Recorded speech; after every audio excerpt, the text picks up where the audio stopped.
YS భారతిరెడ్డికి కూటమి ప్రభుత్వం భారీ షాక్ ఇవ్వబోతోంది. భారతి, ఏసీసీ అలాగే రామ్కో సిమెంట్ ఫ్యాక్టరీల కోసం కేటాయించినటువంటి సున్నపు గనుల రీజను ఇప్పుడు కూటమి ప్రభుత్వం రద్దు చేసేలాగా ఆలోచిస్తున్నటువంటి నేపథ్యంలో ఈ అంశం మీద మనం పూర్తి స్థాయిలో విశ్లేషణ చేసుకుందాం. ప్రస్తుతం మనతో పాటున్నారు జనసేన పార్టీ రాష్ట్ర అధికార ప్రతినిధి కూసంపూడి శ్రీనివాస్ గారు. సార్తో మాట్లాడదాం. సార్ నమస్తే సార్. కూటమి ప్రభుత్వం వైఎస్ భారతిరెడ్డికి భారీ షాక్ ఇస్తోంది. భారతిరెడ్డికి చెందినటువంటి భారతీ సిమెంట్, అలాగే ఏసీసీ సిమెంట్, అలాగే రామ్కో సిమెంట్ ఫ్యాక్టరీలకు సంబంధించి లీజుకి ఇచ్చినటువంటి ఈ సున్నపు గనులకు సంబంధించినటువంటి లీజ్ కాంట్రాక్ట్ ఏదైతే ఉందో దాన్ని ఇప్పుడు కూటమి ప్రభుత్వం రద్దు చేయబోతున్నట్లుగా వార్తలు వస్తూ ఉన్నాయి. ఏంటి సార్, ఏం జరగబోతుంది ఈ అంశంలో? ఇది యాక్చువల్గా కృష్ణ గారు కేంద్ర ప్రభుత్వ నిర్ణయం. మైన్స్ అన్నవికి ఒక పాలసీ తీసుకొచ్చారు. గనులు కేటాయించాలంటే వాటిని ఏదో ఎవరి అప్లికేషన్ పెట్టుకున్న వాళ్ళకి ఇవ్వడం కాదు, దానికి మొత్తానికి దాని ఏమంటారు వేలం పాట అంటారు కదా, ఆ విధంగానే ఓపెన్ యాక్షన్ ద్వారానే ఇవ్వాలని చెప్పేసి అని పెట్టారు. సరే, అది పక్కన పెడితే ఇప్పుడు భారతీయ సిమెంట్ వారికి దాదాపు కడప జిల్లాలో 2 చోట్ల 2 సున్నపు గనులు కేటాయించడం జరిగింది గతంలో. అలాగే ఏసీసీ సిమెంట్ వరకు ఒకటిని, మన రామ్కో సిమెంట్ వరకు ఒకటి, మొత్తం 4 గనులు లీజు వాళ్ళు కేటాయించారు. అయితే యాక్చువల్గా కృష్ణ గారు భారతీయ సిమెంట్ కేటాయించింది భారతీయ సిమెంట్ కాదు, అది గతంలో రఘురామ్ సిమెంట్ది. రఘురామ్ సిమెంట్కి వచ్చిన దాన్ని భారతీయ సిమెంట్ వారు తీసుకున్నారు. ఓకే. అయితే 2009లో అప్పటి ఉన్న ప్రభుత్వం మనకు తెలుసు, జగన్మోహన్ రెడ్డి, మన రాజశేఖర రెడ్డి గారి గవర్నమెంట్లో మారింది ఇలా చేతులు. అయితే ఏదైనా సరే ఒక లీజు తీసుకున్న తర్వాత మైన్స్ డిపార్ట్మెంట్ నుంచితో పాటు పర్యావరణం నుంచి కూడా అనుమతులు తెచ్చుకోవాలి. అనుమతులు తెచ్చుకున్న తర్వాతే పనులు ప్రారంభించాలి. వాటికి అనుమతులు లేవు. 2 అలాగే ఏసీసీ సిమెంట్ కూడా సంబంధించింది.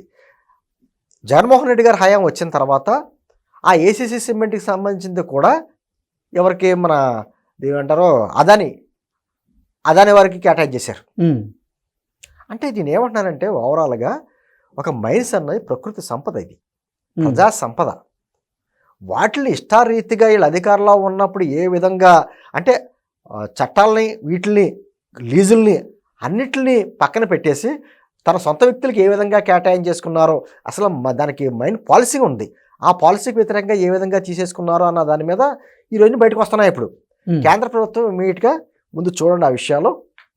వాళ్ళకి 15 రోజులు గడువు ఇస్తారండి. ఇప్పుడు 15 రోజులు గడువు ఇచ్చిన తర్వాత, ఈ 15 రోజుల వివరణ ఇచ్చిన తర్వాత ఖచ్చితంగా రద్దు అయిపోయే అవకాశం ఉంది. భారతీయ సిమెంట్స్ కేటాయించిన 2 గనులు, ఏసీసీ సిమెంట్ కేటాయించిన 1 గని, అదేవిధంగా రామ్కో సిమెంట్ కేటాయించింది గని, 4 కూడా రద్దు అయ్యే అవకాశాలు ఉన్నాయి. నేను ఏమంటున్నానంటే ఇది ఏదో కూటమి ప్రభుత్వం వాళ్ళ మీద వీళ్ళ మీద కక్ష ధోరణి చర్యలతో చేసుకున్నటువంటి కార్యక్రమం కాదండి. ఇది కేంద్ర ప్రభుత్వ పాలసీ. దేశవ్యాప్తంగా నిబంధనలు ఉల్లంఘించారు కాబట్టి అంతే ఆ లీజు రద్దు చేసేటువంటి అవకాశం. గతంలో స్పెక్ట్రమ్ కుంభకోణం వచ్చింది అప్పట్లో, రాజా గారిని అరెస్ట్ చేయడం అన్నీ మనకు తెలుసు. అంతకు ముందు అంతే. ఇప్పుడు మిగతా వాళ్ళు ఏమన్నా టెండర్ అయినివ్వకుండా వాళ్ళు ఒక్కడే టెండర్ చేయడం, బెదిరించడం, వాళ్ళకి కేటాయించడం. అప్పుడు ఏమవుతుంది, అంగబలం అర్ధబలం ఉన్న వాళ్ళకే అది వెళ్ళిపోయేది. అలా కాకుండా ఒక సీక్రెట్ టెండర్ చేసేలాగా, ఓపెన్ యాక్షన్ పెట్టేలాగా, ఎవరు ఎక్కువగా టెండర్ పాల్గొంటే వాళ్ళకి ఇచ్చేలాగా విధానం ప్రవేశపెట్టారు. దాన్ని కూడా వ్యతిరేకించి పర్యావరణ అనుమతులు తీసుకోకుండా, మైనింగ్ అనుమతులు తీసుకోకుండా వాళ్ళు ఇష్టం వచ్చినట్టు కేటాయించుకుని ఏ విధంగా చేస్తున్నారనడానికి ఇది పెద్ద ఉదాహరణ. ఏంటంటే ఇదని కదండి, ఇప్పుడు వ్యాన్పిక్ కుంభకోణం వచ్చింది. ఇవన్నీ కూడా అంటే ప్రభుత్వాన్ని లేకపోతే ప్రభుత్వంలో తన అన్యాయాలు అడ్డం పెట్టుకుని ఏ విధంగా ప్రజా సంపదని, ప్రకృతిని దోచేశారు అనడానికి ఉదాహరణలు ఎన్ని కేసులు అన్నీ కూడా. ఓకే. అప్పుడు ఆఖరికి గాలిజనార్దన్ కేసు చూడండి, ఓబులాంపురం మైనింగ్ కేసు ఏంటది, వాళ్ళకి ఇచ్చిన అవకాశం ఎంత ప్లేస్ ఇచ్చారు, వాళ్ళు ఏకంగా కర్ణాటక ఆంధ్ర బోర్డర్లు కూడా తవ్వేశారు. ఏకంగా ఇప్పుడు మనకి ఆ బోర్డర్ల మీద నిర్దేశించడానికి పెద్ద కమిటీ ఇవ్వాల్సి వచ్చింది. అంటే 1 ఎకరం తవ్వుకుంటాకి ఇస్తే ఆ పక్కన చుట్టూ 10 ఎకరాలు తవ్వేసుకుంటారు. ఆ విధంగా నేను అంటుంది ఏదైనా భారతీయ సిమెంట్ మిగతా విషయాల్లో మాట్లాడితే జగన్మోహన్ రెడ్డి గారు రకరకాలుగా మాట్లాడతాడు. అసలు ఆ భారతీయ సిమెంట్కో లేకపోతే నాకు వ్యాపారాలు లేవు, టీవీలు లేవు, ఛానల్ లేవు అంటాడు కదా, మరి ఇవన్నీ ఏంటో మనకు అర్థం కాదు. ఇప్పుడు ఏమంటారంటే ఖచ్చితంగా వైఎస్ఆర్ కాంగ్రెస్ పార్టీ వాళ్ళు కూటమి ప్రభుత్వం కక్ష ధోరణి చర్యలు తీసుకుంటుంది, అది ఇది అని మాట్లాడతారు. కూటమి ప్రభుత్వం కాదు ఇది.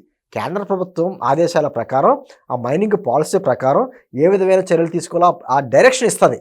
ఎవరికి? ఆంధ్రప్రదేశ్ ప్రభుత్వానికి. ఆంధ్రప్రదేశ్ ప్రభుత్వం నోటీసులు ఇస్తుంది. 15 రోజులు టైం ఇస్తుంది. ఈ 15 రోజుల్లో చెప్పాలి, కానీ చెప్పే అవకాశాలు లేవు. ఎందుకంటే ఎక్కడ పర్యావరణ అనుమతులు కానీ మైనింగ్ అనుమతులు కానీ లేవు కాబట్టి 15 రోజులు పోయిన తర్వాత ఖచ్చితంగా ఈ 4 గనుల లీజు కూడా రద్దు చేసేట అవకాశం 100% ఉంది. అంటే దీన్ని రాజకీయంగా చూడకూడదు. ఇది ఎవరైనా కూడా ఇప్పుడు భారతీయ సిమెంట్ కాబట్టి భారతీయ గారికి పేరు కాబట్టి ఏదో బయటకు వచ్చినట్టుగా కాకుండా రాష్ట్రంలో ఎక్కడైనా సరే మైనింగ్ చేసేవాళ్ళు ఎవరైనా సరే పర్యావరణ అనుమతులు కానీ ఈ అనుమతులు తీసుకోకుండా అక్రమంగా తవ్వేసుకుంటే ప్రకృతి సంపద దోచేసుకుంటా ఉంటే ఎవరికైనా శిక్ష పడుద్ది, ఎవరైనా స్వాధీనం చేసుకుంటారు. దాంట్లో ఒక భాగం అంతే భారతీయ సిమెంట్ అన్నది. ప్రత్యేకించి ఏదో వైఎస్ భారతీయ గారి మీద కక్ష కట్టి చేసుకుంటున్నారు అన్నట్టుగా మొదలెట్టేస్తారు. అప్పుడే ఇలా రేపు వాళ్ళకి సంబంధించిన అనలిస్టులు వస్తారు, ఆ ఛానల్లోనే పత్రికల్లో కూర్చుని కుట్రపూరితం అని చెప్పేసి. సరస్వతి ల్యాండ్స్ ఏంటంటే ఆ రోజు పవన్ కళ్యాణ్ గారు వెళ్ళలేదా, మళ్ళీ తిరిగి లాక్కోలేదా భూములు? అవన్నీ ఏంటి? ఇవన్నీ కూడా ఏంటంటే ఇచ్చిన అవకాశాన్ని దుర్వినియోగం చేసుకుని మిగతా అంతా ప్రజలని ప్రకృతి సంపదను దోచుకునే కార్యక్రమంలో భాగమే ఈ కార్యక్రమాలన్నీ. ఇవి కూటమి ప్రభుత్వం చూస్తా ఊరుకోదు. వాళ్ళు ఎవరైనా సరే, వాళ్ళ రామ్కో సిమెంటా, ఏసీసీ సిమెంటా, వాళ్ళ ఓనర్లు ఎవరో, భారతీయ సిమెంట్ ఓనర్ ఎవరో, ఆ బోధన డైరెక్టర్లు ఎవరో, ఇవన్నీ మాకు అనవసరం. అది ప్రకృతి సంపదను అన్యాయంగా వాళ్ళు దోచుకున్నారా లేదా దాని మీద చర్యలు ఖచ్చితంగా ఉంటాయి. లేకపోతే కూటమి ప్రభుత్వాన్ని మీలాంటి పత్రికలు ప్రశ్నిస్తారు కదా, ఏమంటే గతంలో అక్రమాలు జరిగినాయి, అక్రమాలు మీరేమో ఏలెట్టు చూపించారు, ఆ అక్రమాలు మీరు ఏం చర్యలు తీసుకున్నారని చెప్పి మీలాంటి వారు అడిగారు అనుకో. అంటే కేవలం భారతీ రెడ్డి గారి మీద కక్ష సాధింపు చర్యల్లో భాగంగా ఇలా కనుక చేస్తుంటే మరి ఏసీసీ సిమెంట్కి సంబంధించి అలాగే రామ్కో సిమెంట్కి సంబంధించినటువంటి సున్నపు గనుల లీజు కూడా రద్దు చేస్తున్నారు కదా. అదే అంటున్నానండి, ఇది వాళ్ళ వీళ్ళని కాదు, వ్యక్తులతో సంబంధం లేదు. వాళ్ళు చేసింది తప్ప రైటా, వాళ్ళు దోచుకున్నది ప్రకృతి సంపదని కరెక్టా కాదా, న్యాయపరంగా చట్టపరంగా వాళ్ళకి సమయం ఇచ్చి నోటీసులు ఇచ్చి అన్నీ చేసి తగు చర్యలు ఏ విధంగా ఉంటాయో ఆ విధంగానే తీసుకుంటారు. ఓకే, ఇప్పుడు రేపు కేంద్ర ప్రభుత్వానికి సమాధానం చెప్పాలి కదా రాష్ట్ర ప్రభుత్వం. మేము దేశవ్యాప్తంగా ఒక పాలసీ పెట్టినప్పుడు ఆ పాలసీని అమలుపరచవలసిన బాధ్యత రాష్ట్ర ప్రభుత్వంగా మీకు ఉంది కదా, మీరు ఏ చర్యలు తీసుకున్నారని అడిగింది అనుకోండి, సమాధానం చెప్పాలిగా. అవును, అందుకని ఖచ్చితంగా రాష్ట్ర ప్రభుత్వం నోటీసులు ఇస్తుంది, 15 days టైం ఇస్తుంది, అన్ని రకాలుగా ఇచ్చి ఎవరిదైనా సరే వదిలే ప్రశస్తే లేదు, అన్నీ బయటకు వస్తాయి సార్. ఇయనే కదండి, రాష్ట్ర వ్యాప్తంగా వీళ్ళ ఇసుకలకు సంబంధించి కావచ్చు, లేదా నల్ల మట్టి కావచ్చు, ఎర్ర మట్టి కావచ్చు, ఏదైనా కావచ్చు, వీళ్ళు ఏ విధంగా దోచుకున్నారో అన్నది ప్రజలకు తెలుసు. ప్రజా సంపదను తిరిగి ప్రజలకు అప్పచెప్పవలసిన బాధ్యత కూటమి ప్రభుత్వానికి ఉంది. ఆ నమ్మకంతో ఓట్లేశారు కూటమి ప్రభుత్వానికి. 164 మంది సీట్లు ఇచ్చారని ఊరికి ఇవ్వలేదు కదా. ప్రజా సంపదను కాపాడతారో, రాష్ట్ర భవిష్యత్తును కాపాడతారో అనేటువంటి విధానంతో మాకు ఇచ్చారు కదా 140 మందిని. ఖచ్చితంగా ఆ విధమైనటువంటి చర్యలతోటే మేము ముందుకెళ్తాం తప్ప ఎవరి మీద ఒక కక్ష ధోరణి చర్యలు అయ్యి మాత్రం కొన్ని టీవీ ఛానల్లో పత్రికల్లో ఇదే వస్తుంది. కూర్చుంటారు ఆల్రెడీ ఇవాళ సాయంత్రం మొదలు పెడతారు, రేపు వద్దు పేపర్లో వస్తుంది, ఇదిగో కూటమి ప్రభుత్వం మళ్ళీ రెడ్ బుక్ రాజ్యాంగం మొదలు పెట్టింది, లేకపోతేనేమో వైఎస్ఆర్ కాంగ్రెస్ పార్టీ నాయకుల మీద కక్ష ధోరణి చర్యలు చూపిస్తుంది, మా కల్తీనయ్యి అన్నారా, ఇది అన్నారు, అన్నీ కూడా సరైన విధానం ఎలా అంటారు. వాళ్ళు దోచుకోవడం కూడా సరైన విధానం అంటారు. విచిత్రం ఏంటంటే మీరు కృష్ణగారు ఒక మాట ఉండేది, జగన్మోహన్ రెడ్డి గారు 2 కేసుల్లో ఉన్నాడు కదా, అసలు సంబంధం ఏంటి అతనికి, అతని తండ్రి గారు ముఖ్యమంత్రిగా ఉన్నప్పుడు కనీసం సెక్రటేరియట్ కూడా అడుగు పెట్టలేదు ఆయన సెక్రటేరియట్కి అడుగు పెట్టక్కర్లేదు, అన్ని బెంగళూరు ప్యాలెస్ నుంచే చక్కెర తిప్పేవాడు. ఆఖరికి రాజశేఖర రెడ్డి గారి హయాంలో ఎమ్మెల్యేలుగా టికెట్లు ఇచ్చే వ్యక్తుల పేర్లు కూడా యాక్చువల్గా ఏం చేస్తారంటే కేంద్రానికి పంపుతారు. కేంద్రం అంటే మీన్స్ వాళ్ళ అధిష్టానానికి, అవును, ఏఐసిసికి 1, 2, 3 ఆప్షన్లు ఇచ్చి పంపిస్తూ ఉంటారు. వీళ్ళు ఆప్షన్ ముందు పెట్టుకుంటారు.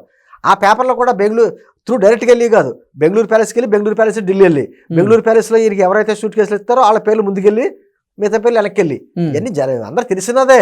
ఓకే, వాన్పిక్ ఇప్పుడు 58 సంస్థలు జగన్మోహన్ రెడ్డి గారి మీద ఉన్న కేసులకు సంబంధించి 58 సంస్థలు ఆల్రెడీ క్విట్ ప్రోకో విధానంలో ఇరుక్కున్నాయి.